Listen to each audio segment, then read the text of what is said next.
నా తెలుగు ప్రజలకు నమస్సుమాంజలి. ఐఏఎస్ అధికారిగా ఉన్న విజయ్ కుమార్ ఈ రోజు పాలిటిక్స్ లోకి ఎందుకు వచ్చారు?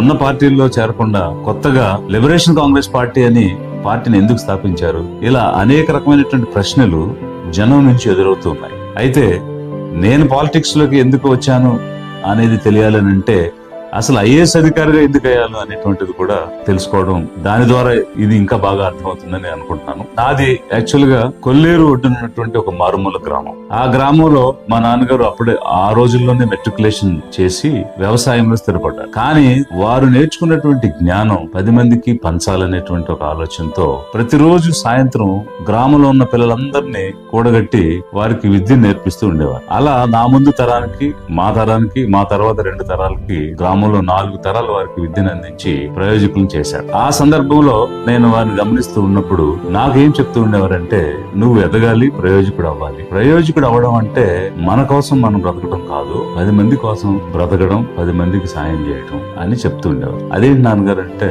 అరే మన కోసం జీవిస్తే మనతో అంతమైపోతాం, అదే నలుగురికి సాయం చేస్తూ జీవిస్తే చిరకాలం జీవిస్తావు. నాకేం తోస్తుంది అని అంటే, నువ్వు ఒక డాక్టర్ అయితే ప్రాణం దేవుడిస్తాడు, డాక్టర్ ప్రాణం నిలబెడతాడు, కాబట్టి అది గొప్ప సేవ అని నాకు అనిపిస్తుంది, అలాంటి ప్రయత్నం చేయి అని నాన్నగారు నాతో అన్నారు. అయితే ఆ సందర్భంలో నేను ప్రయత్నం అయితే చేశాను గానీ నాకు కాలం కలిసి రాలేదు. కానీ నాన్నగారు కోరిన కోరిక తీర్చలేకపోతున్నాను, ఏం చేస్తే దానికి మించి చేయగలుగుతాను అని ఒక పరిశోధన, ఒక శోధన నా మదిలో వచ్చింది. అప్పుడు తెలుసుకున్నాను యాక్చువల్ గా ఏ డాక్టర్ ద్వారా ఒక ఆరోగ్య సేవను పేదలకు అందించవచ్చు, ప్రజలకు అందించవచ్చు అని నాన్నగారు భావించారు. అలాంటి డాక్టర్లు 10,000 మందితో కూడా సాయం అందించగలిగే ఉద్యోగం ఇంకొకటి ఉంది, అది ఐఏఎస్ అనేటువంటి ఒక జాబ్ అని నా పరిశోధనలు తేలిన తర్వాత